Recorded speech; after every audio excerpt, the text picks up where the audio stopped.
살인자에게 거짓말을 하는 행위는 잘못인가? 여러분, 안녕하세요. 이 주제는 우리 주위에서 흔히 일어나는 사건입니다. 칸트는 거짓말을 단호히 거절합니다. 그에 져서 도덕 형이상학의 기초에서 거짓말은 부도덕한 행위의 으뜸으로 꼽힌다. 그런데 친구가 당신 집에 숨어 있고 살인자가 문 앞에 와서 그 친구를 찾는다고 가정해보죠. 이때 살인자에게 거짓말을 한다면 옳은 행위가 아니겠는가? 칸트는 아니라고 말합니다. 그 이유는 진실을 말해야 할 의무는 결과에 상관없이 항상 유효하기 때문입니다. 칸트와 동시대 사람인 프랑스 철학자 벤자멘 콩스탕은 이 비타협적 입장에 이의를 제기했습니다. 그의 주장에 따르면 진실을 말해야 할 의무는 진실을 알 자격이 있는 사람만을 대상으로 하며 살인자 같은 사람은 당연히 여기에 해당하지 않는다는 것입니다. 그러나 칸트는 살인자에게 거짓말을 하는 행위가 잘못인 이유는 살인자에게 해가 되기 때문이 아니라 진실 원칙을 위반하기 때문이라고 대답했습니다. 그 원칙은 이렇습니다. 회피할 수 없는 발언에도 진실을 담아야 한다. 이것은 모든 사람을 상대로 지켜야 할 엄연한 의무다. 그에게나 누구에게나 아무리 큰 불이익이 닥친다 해도 마찬가지다. 칸트의 이 말은 살인자를 도와 사악한 짓을 저지르게 한다면 그것은 꽤나 무거운 불이익이다. 그러나 칸트에게 도덕은 결과가 아닌 원칙의 문제라는 점을 기억하자. 당신은 진실 말하기 행동 결과를 조절할 수 없다. 결과는 우연과 밀접히 관련되기 때문이다.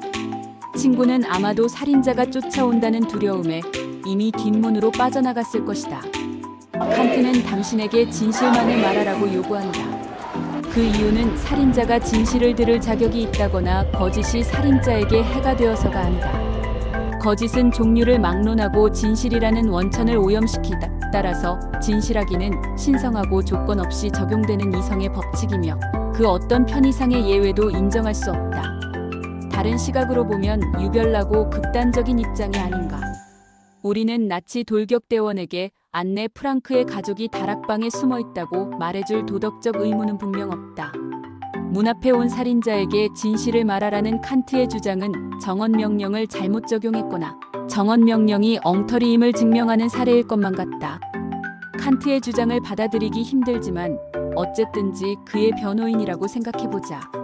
이제 친구가 옷장에 숨어있고 살인자가 문 앞에 나타난 난처한 상황을 상상해보자.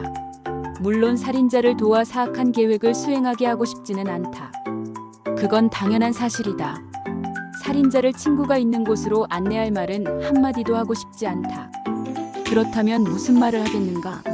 당신 앞에는 두 가지 선택이 놓였다. 그 사람은 여기 없어요 라고 뻔한 거짓말을 하거나 1시간 전에 저 아래 가게로 가는 걸 봤어요 라고 맞는 말이지만 오해할 말을 하는 것이다. 칸트의 관점에서 볼 때 두 번째 전략은 도덕적으로 용납되지만 첫 번째는 그렇지 못하다. 당신은 그 무슨 억지냐고 말할지도 모르겠다.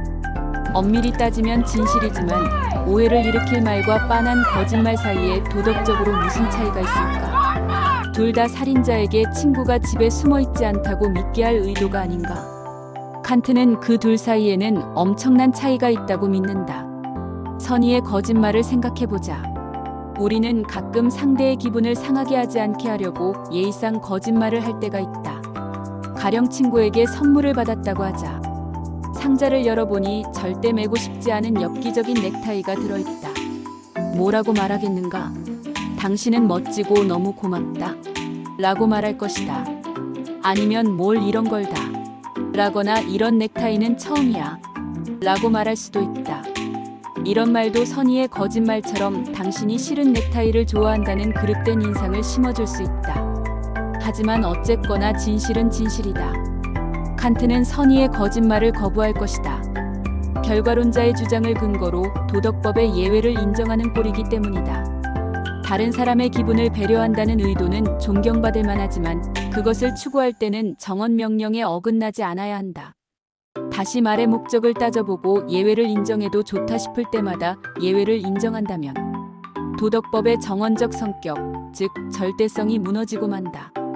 굉장히 이해가 어려운 말이다. 그러면 칸트의 이런 정신은 다 맞는 말인지 AI의 의견을 듣기로 한다.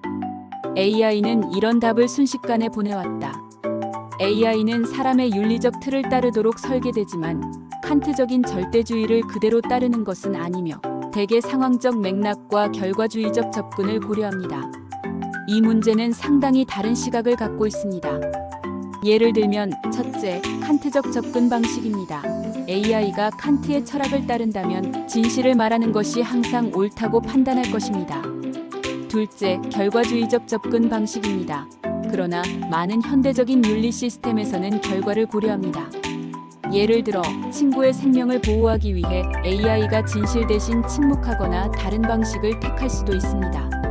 참고로 AI의 설계는 대개 특정 윤리 원칙을 명확히 정의하고 가능한 한 많은 사람에게 해를 끼치지 않도록 최적화됩니다. 따라서 살인자의 의도를 파악하고 사람들의 안전을 최우선으로 보장하는 방향으로 행동할 가능성이 높습니다.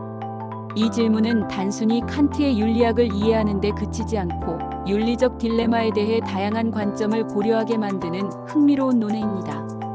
AI는 인간 윤리의 복잡성을 모방하고 조화를 이루기 위해 상황에 따라 다르게 행동하도록 프로그래밍될 것입니다. 판단은 여러분이 하셔야 합니다. 그러면 다음 영상에서 뵙겠습니다.